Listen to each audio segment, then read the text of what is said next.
bonsoir. Nous avons ce soir avec nous Monsieur Martin Lubin, qui est professeur en sciences économiques au Canada, sciences politiques au Canada et aux États-Unis. Monsieur Lubin, merci d'être venu et bienvenue au programme franco-américain.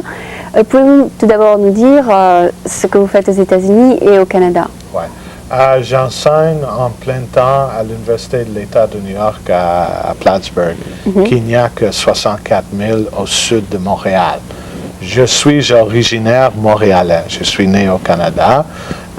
Maintenant, j'enseigne en temps partiel à l'Université de Californie, Berkeley et à Mills College. J'ai passé un semestre ici, dans la région de San Francisco, et cela me faisait beaucoup de plaisir d'enseigner ici. Ah bon? Ouais. Vous avez beaucoup aimé la Californie, surtout qu'il n'a pas eu plus du tout cet hiver. Oui, disons que c'était la première fois que... Vous ne voyez pas la neige? Oui, je ne vois pas la neige, très important. Et aussi, c'est la première fois que j'enseigne à un collège orienté vers des femmes. Mills College n'a qu'une clientèle féminine. Ah bon? Est-ce que vous avez trouvé que c'est différent que d'enseigner à des étudiants mixtes? Mais disons qu'il y a tant de différences, mais tant de similarités aussi. D'accord. Oui, de toute façon, ce sont des étudiants. Oui, les étudiants. Est-ce que les femmes sont un peu plus politique, orientée vers la politique, ou vous trouvez que... Pas nécessairement, sauf si on définit la politique d'une façon plus élargie que normale. Disons que les questions des femmes qui sont très, très brûlantes... Ah bon? Qu'est-ce que vous voulez dire par là? Bouge les élèves à Mills College un peu. Dans ce sens-là, la politique est plus importante à Mills College. C'est peut-être un peu plus intéressant d'enseigner avec elle et de me renseigner sur les questions qu'elle vous pose. Qu'elle vous pose. qui sont au fond des sensibilités féminines. Féminines, oui. OK. Vous dites que vous visitez souvent les États-Unis. Est-ce que vous avez enseigné avant aux États-Unis?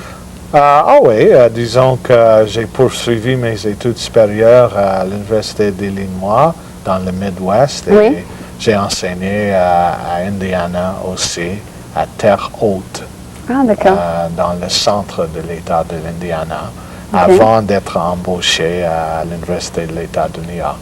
D'accord.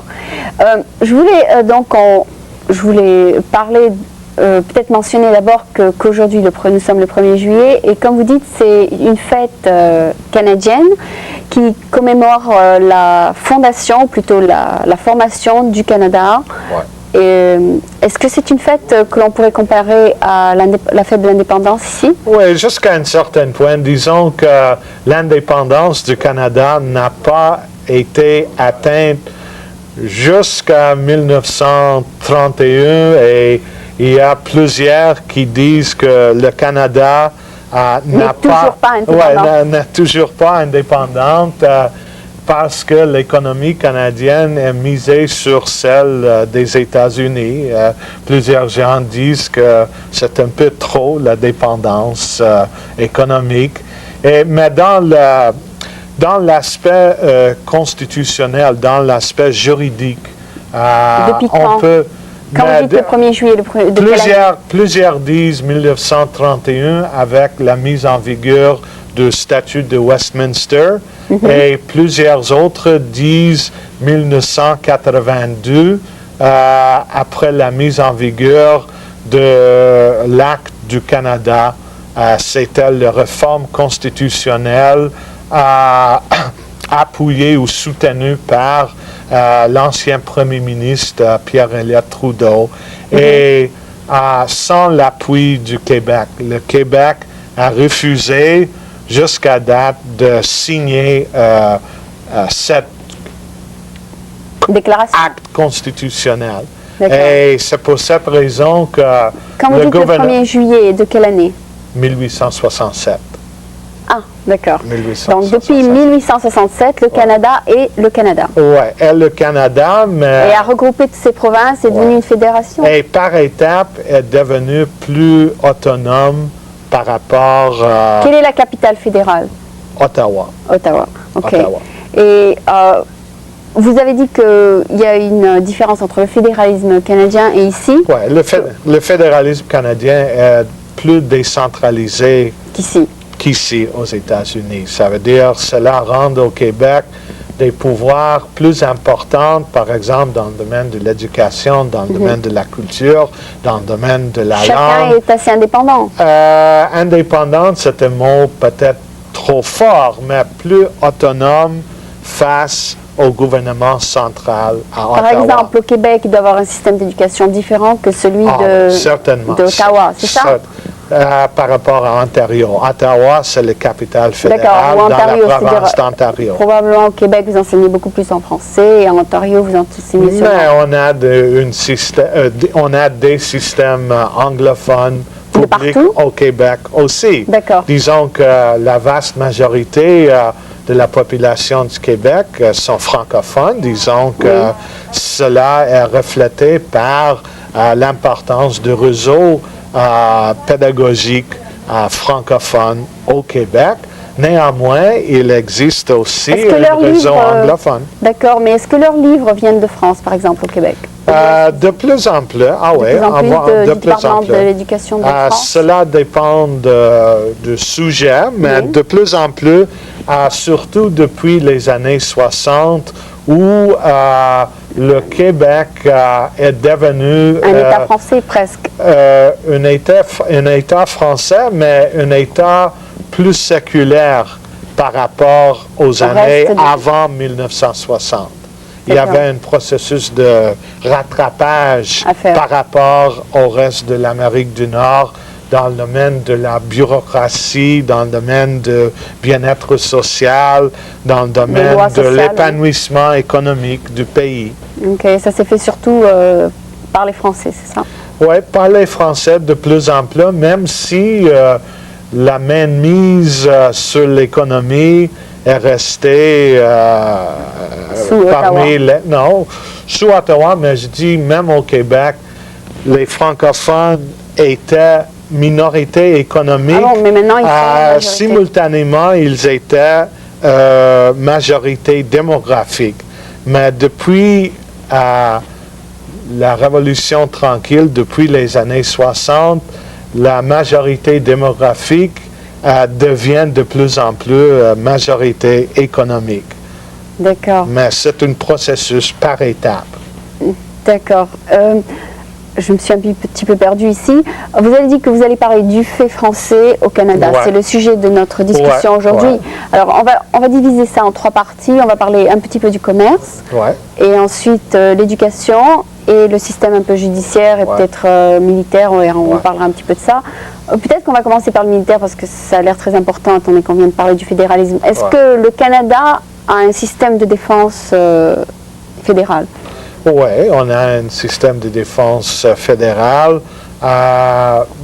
Cependant, on entend de la part des alliés du Canada des plaintes disant que la contribution...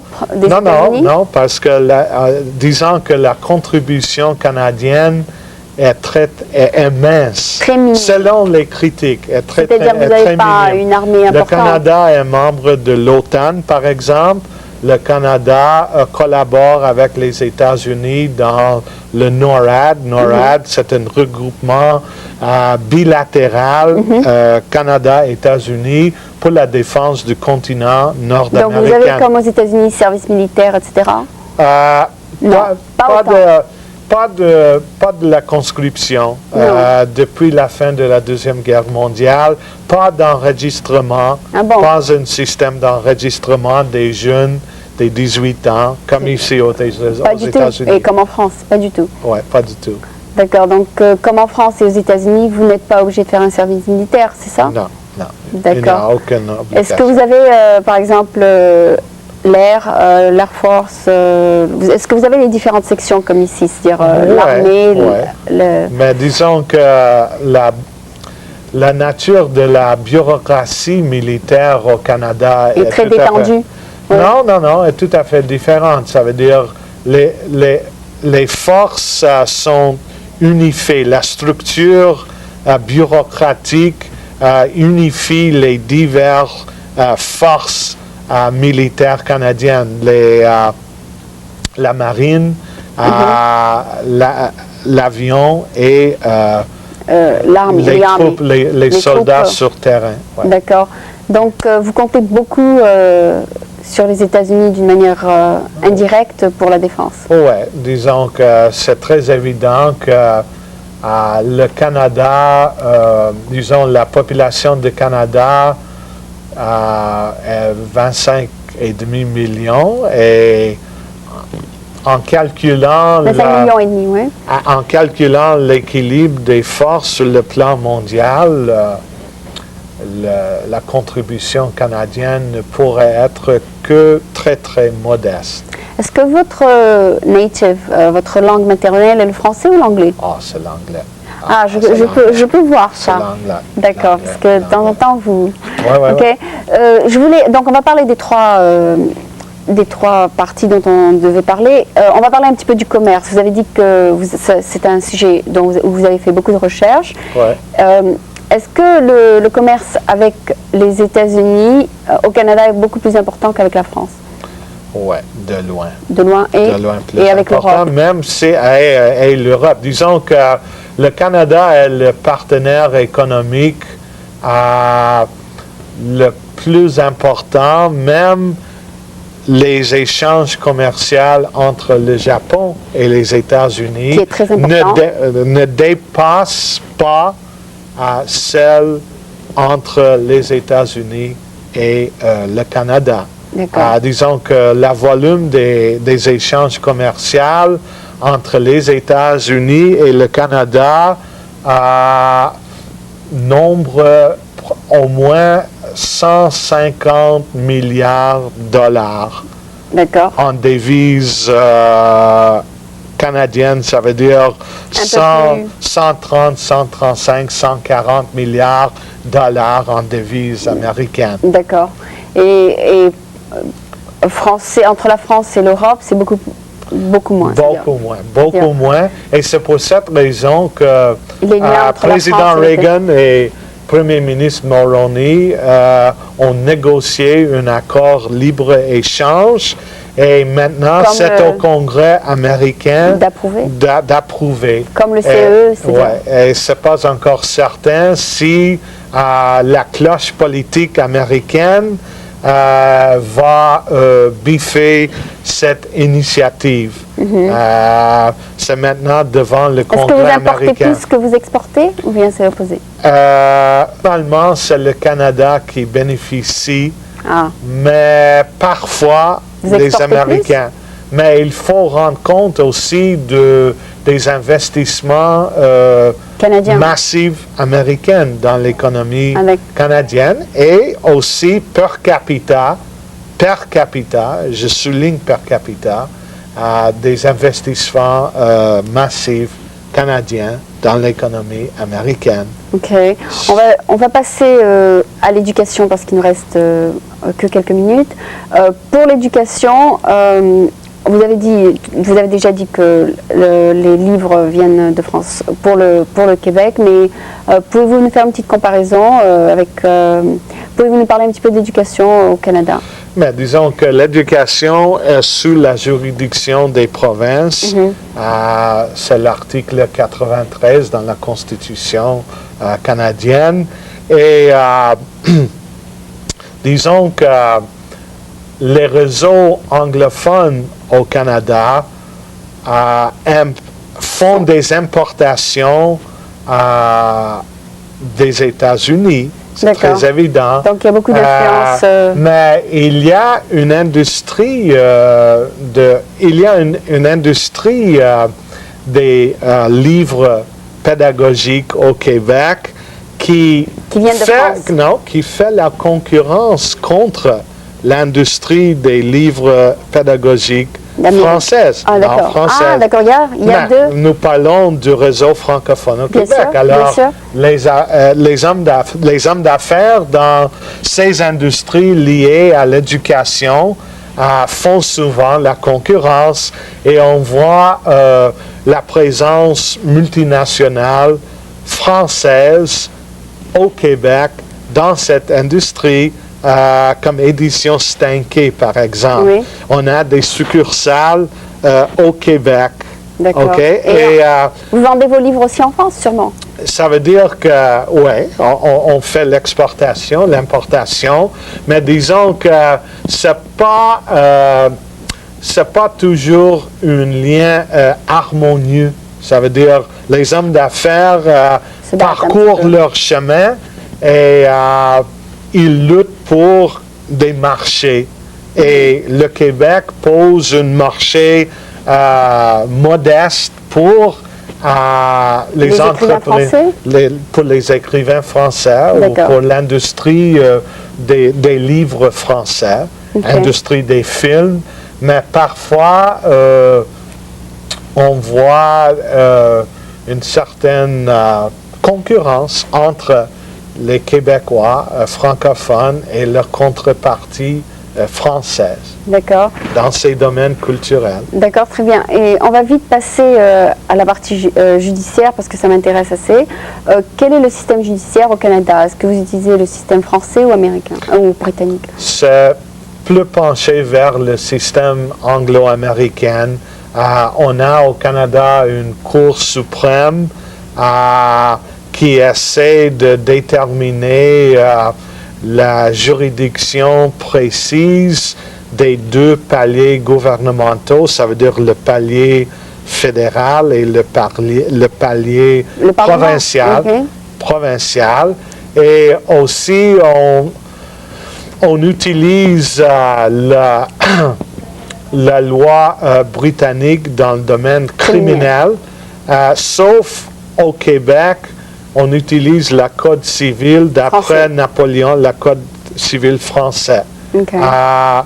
Mais hors du Québec, on utilise le système britannique ailleurs. D'accord. D'accord. Bon, je crois qu'on vient de nous signaler qu'on a presque fini. Donc, je crois qu'on a assez éclairé les différentes sections du système politique canadien. Et je vous remercie beaucoup d'être venu. Bonsoir. Nous avons ce soir avec nous Germaine Redfern, qui est professeure à City College. Et elle vient de me parler cette semaine d'une